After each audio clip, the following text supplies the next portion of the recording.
2024 முதல் 25 வரை காலத்திற்கான பட்ஜெட்டை மத்திய நிதியமைச்சர் நிர்மலா சீதாராமன் தாக்கல் செய்தார். இந்த பட்ஜெட்டில் பிரதமர் நரேந்திர மோடியின் 3வது ஐந்தாண்டிற்கான தொடக்கத்தின் முதல் பட்ஜெட் ஆகும். பிரதமரின் 10 வருட ஆட்சியில் இல்லாத சிறப்பு இந்த பட்ஜெட்டில் என்ன இருக்கிறது என்று பார்த்தால் கூட்டாட்சி தத்துவத்தின் முதல் பட்ஜெட் என்றே கூறலாம். பழைய வரிமுறைக்கு எந்த மாற்றமும் இல்லை என்பதால் ஹெல்த் கேர் செலவுகள் அதிகரித்துள்ள போதிலும் ஹெல்த் இன்சூரன்ஸ் பிரீமியம் விலக்குகள் மாறாமல் உள்ளது. சுகாதார பணவீக்கம் அதிகரித்துள்ள போதிலும் குறிப்பாக கோவிட்-19க்கு பிந்தைய காலத்தில் பட்ஜெட் பிரிவு 18 கீழ் உடல்நல காப்பீட்டு பிரீமியம் விலக்கை அதிகரிக்கவில்லை. மூத்த குடிமக்களுக்கான தற்போதைய ரூபாய் 50,000 பிடித்தம் போதுமானதாக இல்லை. மருத்துவ செலவுகளுக்கு வரி சலுகை இல்லாதது மூத்த குடிமக்களை ஏமாற்றம் அடைய செய்கிறது. பட்ஜெட் 2024 கீழ் மூத்த குடிமக்கள் செய்யும் மருத்துவ செலவுகளுக்கு வரி சலுகை எதுவும் அதிகரிக்கவில்லை. இந்த புறக்கணிப்பு வயதான வரி செலுத்துவோரின் நிதி ஆரோக்கியத்தை பாதிக்கலாம் என்கின்றனர் அரசியல் விமர்சகர்கள்.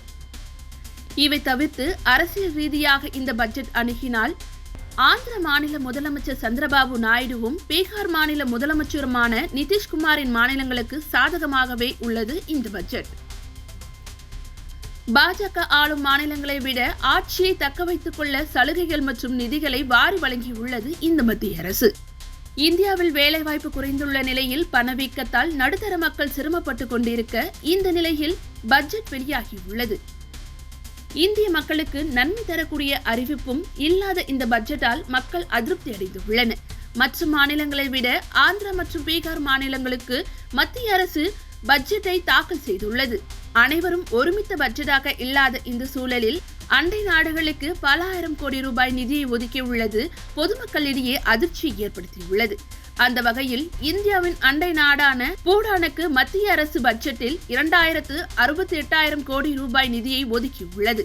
பூடானுக்கு அடுத்தபடியாக நேபாளத்திற்கு 700 கோடி ரூபாயும், சில மாதங்களுக்கு முன் இந்தியாவுக்கு எதிராக பேசி வந்த மாலத்தீவுக்கு 400 கோடி ரூபாயும், இலங்கைக்கு 245 கோடி ரூபாயும், மியான்மருக்கு 250 கோடி ரூபாயும், ஆப்கானிஸ்தானுக்கு 200 கோடி ரூபாயும், பங்களாதேஷுக்கு 120 கோடி ரூபாயும் ஒதுக்கப்பட்டுள்ளது.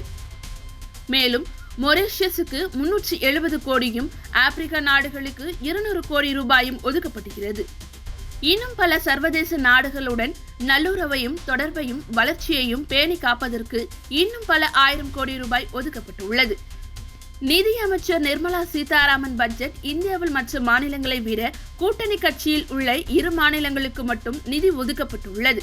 அரசியல் நோக்கம் என்று கூறினாலும் மாநிலத்திற்கு ஏற்ப நிதியையும் வேலை வாய்ப்பையும் கேட்டு பெற வேண்டியது அந்தந்த மாநில அரசின் பொறுப்பாகும். மத்திய அரசின் நிதியை பெற ஒரே வழிதான் உள்ளது. அது மத்திய அரசுடன் இணக்கமாக சென்று நிதி பெறுவதுதான்.